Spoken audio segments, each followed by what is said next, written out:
Good morning. Um, some people know me as Timothy Scott Wills. Some people know me as Timothy William Lohr.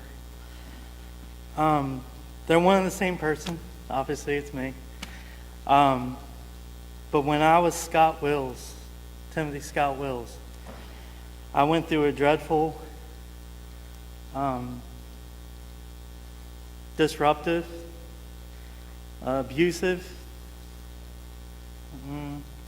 putting down life when I was a kid from my real father. My real father is a Vietnam vet.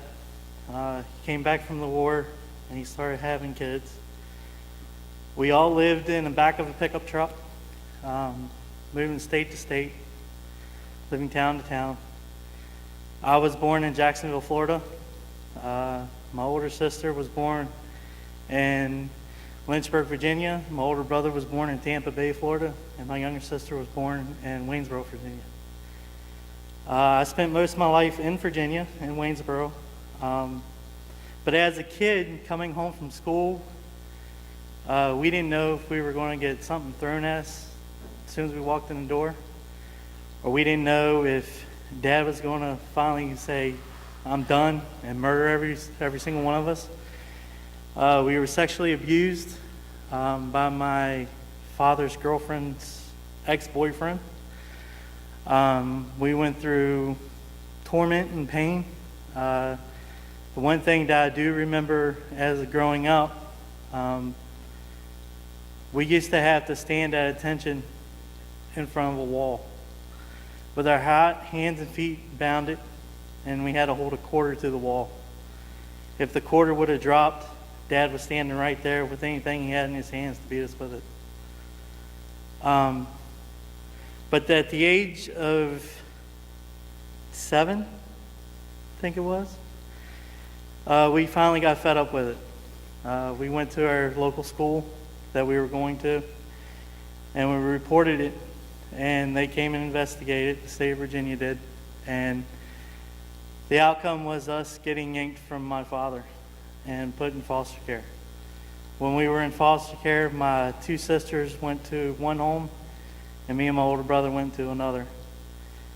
We had connection with each other every now and then, but we really didn't truly find the love that we were seeking as children until at the age of 9.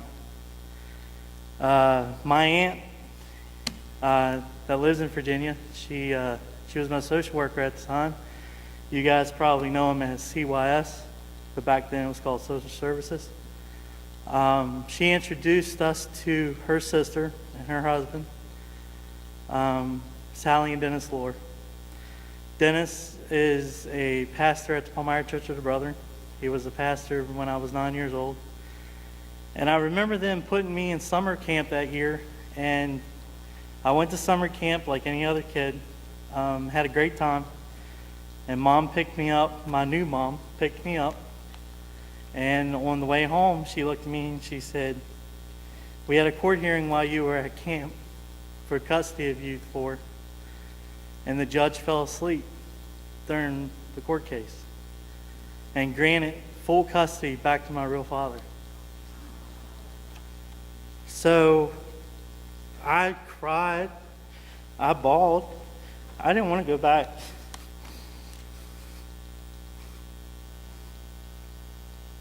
Because I knew what was going to happen. I knew that we were going to get beat again, possibly dead, and I wasn't ready to die. So we went back to my real father's, and everything was good for about a year or 2. And then it started all over again, and it was worse than before. I have scars all over my body from my real father. My dad's girlfriend at the time, for no reason at all, at the age of 13, I was sitting beside her watching TV, and she snapped. She started kicking me. She had a knife in her hand. She picked the knife up and stabbed me in my shoulder. I pulled the knife out and gave it back to her. And I said, "The next time you do it, you better make sure that I'm dead, because if not, I'm going to kill you." I was to that point. So after all that, when I was like 14, or 15, we got kicked. We got taken away again, finally. And it was to the point to where Dad's rights were completely terminated. He had no rights to us at all. And when I was 16 years old, living in Maryland with my new family, my older sister called me, and she said, I just saw Dad on the street of Waynesboro, Virginia. I said, does he remember us? She said, I introduced myself as his daughter. And he literally looked at her and said, I don't have any kids. So I took it as, okay, you don't have kids? Well, I don't have a father. That's when my foster father and I just started becoming really close. Because the whole time while we were in foster care, they showed us what love was really about, what God's love for people was all about. And at the age of 15, we were about to leave Maryland because Dad got a new pastor job in PA. And we were loading the semi-truck to move to Palmyra, PA. And it was the last day of my school. I said bye to all my friends. And when I got home, I jumped up in the semi to help my dad. And my mom came over and we helped her up into the semi. And they said, son, we have a surprise for you. And I said, oh yeah? She said, remember how we were trying to say that we were going to adopt you, but then something happened with your older sister and we held off? I said, yeah. She said, well, it's final. We're your new adopted parents, and we would like to have you as part of their son with our family. I was jumped for joy. I thanked God that day because I actually had a mom and dad who I can call mom and dad for true. And when we came to Palmyra, of all the years of my father beating me and my siblings, it took a major torment on my body, and it took a major torment mentally. I had some major anger issues. And at the age of 18, I left home. And I was living with friends to friends. I didn't really care where I lived. And I was living basically out of the back of my car. I lost my car. I wrecked it and I couldn't pay for it. So they came and yanked it.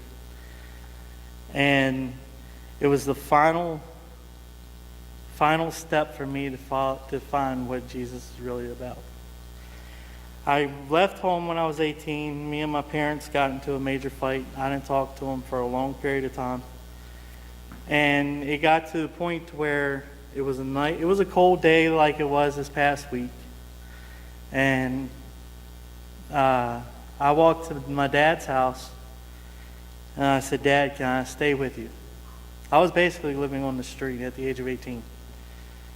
And Dad looked at me and he said, son, I would love for you to come back home. And I would love for God to let you come back home. But I don't want you in my house until you prove to me that you're going to live your life in a Christian manner. So I said, okay. He said, but I will do this. I'll take you to the Lebanon Rescue Mission, to where at least I know you're warm, you have a place to put your head at night, and you have food in your belly. So he took me down to the mission, and the director there talked to me about the program. It's a year program. And he offered it to me. Well, at the age of 18, I thought I knew the world. I'm 18, I'm a man, I'll live my own life the way I want to live it. Well, when I came back that night, I was walking on Old Forge Road from Campbelltown towards Palmyra. I got to Regal's Airport. I'm standing there, I'm shivering, I'm cold, not knowing where I'm going to lay my head that night. And I dropped my knees and I bawled out to God. I said, God, I understand what I need to do. I'm ready. I've hit rock bottom. I have nowhere to go. I have no food. And I'm tired of living my life the way I'm living my life because of my real father. What do you want me to do? I said, please come into my heart so I can live my life and get back close to my adopted family. For some reason, I jumped up and I did a full sprint for about 2 miles back to my dad's house. I knocked on his door. He opened the door. He said, what are you doing? I said, Dad, I'm ready. I'm ready to hand my life over to God. He said, okay, you know what you need to do. He took me to the Lebanon Rescue Mission. I signed myself in for the year program. And there I learned the love that God has for people is just amazing. I learned how to forgive my father for what he did to me. And I learned and I vowed right in front of God, I said, God, if I ever have kids, I am not going to let them live the life I've lived. Well, I met Kristen. We met when I was 21, 22. And she started to show me things about my life that I really didn't quite know. She gave me the opportunity to show God's love to her. And we've been together, what is it now, 17 years? But it's been the best 17 years of my life. In October of 2011, I was in the middle of recovering from a major work accident. Kristen was pregnant with our daughter. She was 8 months pregnant. My accident happened. I went to the hospital. I was out for close to a year. And within that time, I really found what I needed to do. I went through depression. It got to the point where Kristen thought that I was leaving her because I pushed everybody out of my life. People who God had put in my life, I tried to push them out. And every time I tried to push them out, they always found a way back in. So when I came out of that, while I was in the hospital, she called me and she said, it's time. I said, oh, cool. I get to actually be a father. When I went to the hospital and I held my daughter for the first time, I promised her that I would not hurt her in any way. And as she grew up, we lived with Kristen's parents in the same property they have. And when Kenzie was 4 years old, she came home one night. And she said, tell her mom that she was sexually abused by her grandfather. That hit me harder than anything ever.